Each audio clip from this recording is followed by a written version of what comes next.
I got a theory. I've never heard this before, and I have a rule that if you've never heard it before, it's probably wrong. So then I'm with Grok, and I ask, and I double check this. I New Testament search for the Greek word that gets translated rapture. It's the Greek word harpazo. Okay, it means to seize forcibly, snatch away, or catch up. Then I ask Grok, give me every New Testament verse that uses that word. All right. One of the only other usages is in 2 Corinthians 12, when Paul is talking about, quote unquote, I know a man.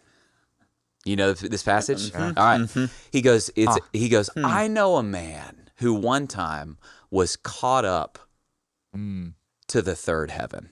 Now, if you're new to the Bible, you may hear that and go, I wonder what he's talking about. What Paul's doing is he has too much humility to go, it was me. He's going, it was me. Yeah. And Paul says in 2 Corinthians that he had literally I don't actually think it's describing even a vision. I think he's saying in some real sense, he says, I was caught up to the third heaven. And he says, I saw things which no man may utter. Okay, this is what he says. And essentially, by the way, if you're new to the Bible, the third heaven, so in New Testament parlance, yeah, that's a good way to say it. The sky, like the sky that's blue, is the first heaven. Space, they had some concept of wherever the stars are. That's the second heaven. The third heaven was like heaven, like where Jesus is right now. Okay, so he goes, hey, I was caught with the third heaven. I saw things which no man may utter. Very interesting. One of the only other usages of the Greek word harpazo that gets translated rapture is in 2 Corinthians 12 when Paul goes, I was harpazoed to the third heaven. Wow. Bro, here's my theory, dude. And this is a little tinfoil hat.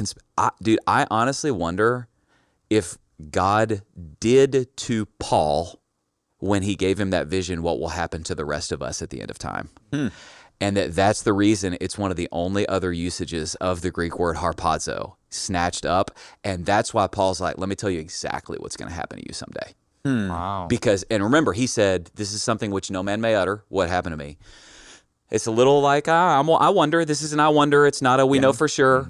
But I wonder if the Lord was like, I'm going to do for you what I'm going to do for everybody someday. And then Paul in 1 Thessalonians is going, I'm going to tell you exactly what's going to happen to you. Wow. Thoughts? What do you think?